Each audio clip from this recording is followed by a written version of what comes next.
Ladies and gentlemen, interest rates again went up yesterday. What does it mean to buyers, sellers, owners of property, tenants in property? What does it mean to the housing market? Stay tuned. We're going to talk about it today.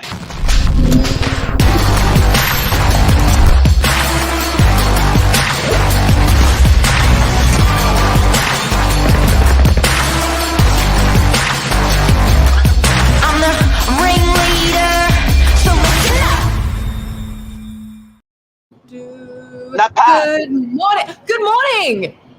How are you? I'm good. How are you? Good. Interest rates went up and you don't care. Nah. That's the end of morning minutes. That's everything we need to talk about today. Done. See you guys. Yep.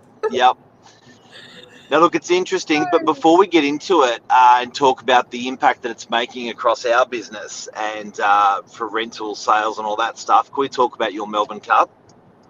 Oh yeah, it was good. I put on a massive $17, 17, and didn't get any of it back. And I won $10. Did you win $10? Yeah, because I didn't bet $10. There you go, the biggest winner of the day. Yep. No, nothing good. Well, like, it was a beautiful day, but I'm not gorgeous. But yeah, I think hopefully, I don't know, there might be people a bit crook watching this. That's probably how a lot of people are today after Melbourne Cup, but I think so. Look, it's an awesome outdoor activity, and everyone's out in the sun, having a beverage, and eating a little bit of food. The good people were back at work by 4. Didn't go and didn't do anything. The better behaved, the people that were slightly less behaved than that were back at 3 or 4 o'clock, and then the naughty people stayed out till late. Who were you? I ended up home at 5 o'clock. I made my dinner. I made lunch for today. Prepped my whole day to I'm feeling fresh as a daisy. So yeah, I don't know what I'd. Yeah. How about you, Mark? I'm in a similar boat. I had the office call with an appraisal, so I went out to do an appraisal at 6 o'clock, and presented at 7 and back home. So it was normal day, but I had a naughty Saturday night, so fine. Now listen, let's get into this. Into this. What do you reckon? These interest rates. Well, see, I love Luke's comment here, saying rent. So I am a renter, well, a tenant, and we should care about interest rates because rents will go up. That is a really good point, actually. But see, that's very funny. No, but I locked in a 12-month lease quite recently, so I'm very happy with where my current situation. At least I think that's because I'm not really looking into the future that much. I'm just enjoying the rent I'm paying now. But I think that's a really good point that renters should think about interest rates in the long run. But I think that's when you're considering like a short lease or a longer lease, that's definitely something I would consider in the background. But in general, interest rates don't really concern me too much, but I'd love to hear why they should. So, yeah, I guess Luke's saying it indirectly affects renters. It is. I do admit landlords have come back for a bit of a cash grab. Landlords are ringing us now consistently saying, look, my costs have escalated. It's hitting our pocket. It's hitting our bottom line. We need to make it up in some way. And if the rent hasn't gone up regularly and isn't at market, which is moving up quickly, they're saying, look, we want that rent up. So we are experiencing record high rental increases on properties. So it sort of does affect them. But I guess what you're saying is that lease, if you can lock in a 1 or 2 year lease as a tenant, that's great advice that you can give to the renting community out there to say, look, lock it and lock it long. Lock it and lock it long. And now another thing with this is, and I do have to say about interest rates is, I like people. It doesn't matter where the rate is as much. What I've noticed over the years, it doesn't matter where the rate is, but it's whether it's going up or down. It's the turbulence or it's the whitewash that it actually creates. People Yeah. don't care as much how deep or shallow the ocean is, but it's that whitewash that it creates. It really disturbs people. And bear in mind, like, when it's been an interest rate environment, when it's going down, shit has hit the fan. Shit has hit the fan. We've had a GFC. Shit, the rates better go down. Employment's going crazy. Move the rates down. Inflation's too low. Like, it's, move the rates down. There's, people aren't happy when the rates go down because of why they go down. It's a shitstorm. So they're not happy when the rates go down because there's so much volatility in business. But then on the opposite, when there's stability with employment, stability and inflation's going up, and then the interest rates have to go up, then people aren't happy either. And it's like, hang on, the rates go down, you're unhappy because the economy is rooted, and rates go up and you're unhappy because rates are going up and the economy is good. You're just never happy. Well, that's, as someone with like a media background, I think a lot of that is what we see in the media as well. It's like you're never going to hear, oh, interest rates are fine right now. Like, oh, yeah, things are good. Things like it's always going to be one or the other because that's what generates clicks. So if you look on any news story, there's always going to be a winner and a loser, or a good and a bad. There's never the gray area in the middle. There's never that discussion because they want to get people thinking a certain way because that's what generates clicks on these news sites. So that's one way I look at it as well. Whenever there's news about interest rates, you got to take it with a grain of salt and really just read it from all angles, I guess. If it bleeds, it reads. If it bleeds, it reads. If it bleeds, it reads. So it's got to be like, whoa.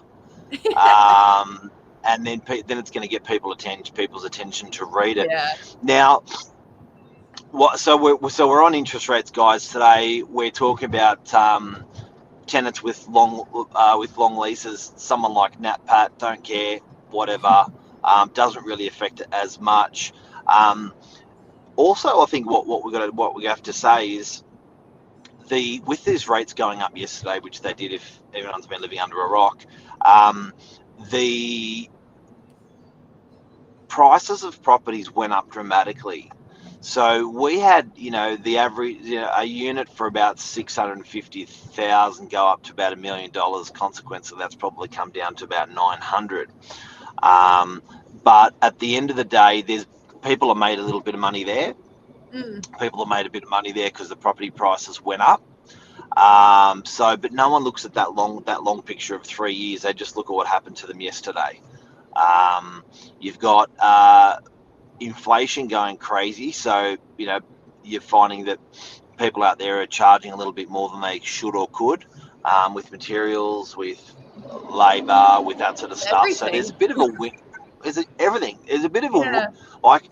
That's not a loss. That's a win in on most parts. So I think it's a little bit of give and take there. And one thing I do have to say about interest rates, Ali's saying too critical calling it.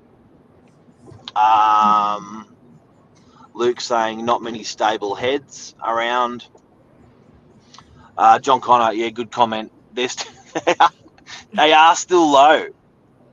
Bottom line. Yeah. They are still low. A lot of comments this morning, a lot of viewers. But most have seen interest rates high. Yeah, that's true. On what people have seen. It's an interesting take. What else do you have to say about interest rates, Nat Pat? Oh gosh, I don't think I know much else about interest rates. Well, I think that's it's I good. think that's most people. I know. Well, I think that's most people. I think if you talk to anyone a lot of people my age, I won't say everyone. Yeah. I think the big focus for a lot of my generation right now is the cost of living. I've got lots of friends who are looking to move out of home, but then trying to like balance that with, like, as Luke said, the rise in cost of rent. And then when we had, you couldn't buy a lettuce. It was like $15 to buy a head of lettuce. I think that goes back into what we were saying about inflation and a lot of different like trends, like after COVID, and then people have been hit by the floods, which is now affecting our like a bunch of different industries, but particularly food and just basic like stuff that you need to live. I think interest rates, it does fall into those things, but I think inflation is a big factor in this discussion as well.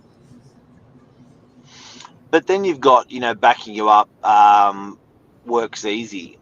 You can go out and find a job anywhere for more money in an environment where there's, unemployment at a record low, and they've shipped off 1 million people overseas through COVID. So there's a labour shortage. It's interesting. But I think if you look at how educated most of the Australian people are on talking about this, the education comes from media. And they're not carrying a degree in economics. The education comes from media, and most of us don't just know that, so we are really, really governed by, and most of us are like, it's I don't really like, it's not something I'm going to study or go and get a degree on. I sort of don't really, I just got to pay. If that rate just goes up, I just got to pay it, and maybe spend less. Exactly. I think media, I'm biased because I love talking about the media and how they represent different issues, but I think that's one thing that I would probably put in this discussion today as a takeaway, is just reading anything about interest rates. I think anything you read in the media, especially about property, you have to just put in the correct context, because like even talking about unemployment rates and I think it's just whenever you're reading something, just think about it a bit more critically is what I would say. Well, I remember I was doing in high school, I rung a university professor, and I have no idea why I rung this university professor on the topic that I rung them on. And I remember this professor saying to me, I asked a question like, where can I get the most unbiased media? And then the university professor said to me, that's impossible. There is no such a thing. So I think when we are talking about interest rates, looking at interest rates, assessing interest rates, educating ourselves on interest rates, not caring about interest rates, caring about interest rates, we've got to consider where we're getting our news from, because it's always bias. And even if you regard this as some form of news or education today, it is bias. It is slanted by a bunch of real estate agents. Yeah. True. Oh, revealing all the secrets, Mark. It's bias. But I think you want to choose the bias that's good for you, that reflects you and your current situation. So, and that's one thing. If you're going to read, well, even realestate.com, if you read anything on that, it's going to be on the Daily Telegraph or like a lot of different publications there, because they are owned by the same people. So that's one thing. So they share a common view, and I think that's why people enjoy our news, because they're property people and they're biased towards property. Yeah, exactly. So this is sort of gone down a different discussion, but but it goes back to the reason why we chose to talk about it is because it is on the back of interest rates, and the information that you are getting on interest rates is always going to be biased. For you, not for you, good, bad, ugly, whatever. So just watch that information, and like what Luke said, it's the change of the interest rates. If this interest rate didn't move for 9 months or 1 year, it'd be a completely settled economy. So it is disheveling. It is unsettling with these rates moving like they are. It makes us all a little bit uncomfortable. But there are people in the marketplace that just say, look, don't care. They're very low. You saw some of the comments from this morning's show. Don't care. They're still low. That's okay. It's just being unsettling because they're moving. You're renting. It's not affecting you. I'm going for a long lease. Stuff like that. Yeah. I know I'll probably come back with a different outlook after my lease is finished up and wants to be, it's probably going to go through the roof, but still a while away. So for the time being, interest rates, fine. It is. And look, I love that view. It's like, I think sometimes people do think too much. They do think too much long term, and it is quite beautiful having that look, let's just live for today, and we're all good, and we'll sort that out in 12 months' time. That's pretty cool as well. Oh gosh, see, that's dangerous saying that the day after Melbourne Cup, because that's how people get stuck. They go short term thinking I'm going to earn $500 today, and then down the line. Yeah. There's a beautiful thing to it though. No, there is. All right, now, Pat. All right. Thank you so much, everyone. Thanks for watching. And interest rates, once they just level out and do nothing, I think it's going to be everyone's going to be much more settled. Wherever that interest rate lands, it's all about it just stabilising out. Yep. Too good. Well, have a lovely day, everyone. Thanks for all the interaction. Take care. Easy. See you later. Bye-bye.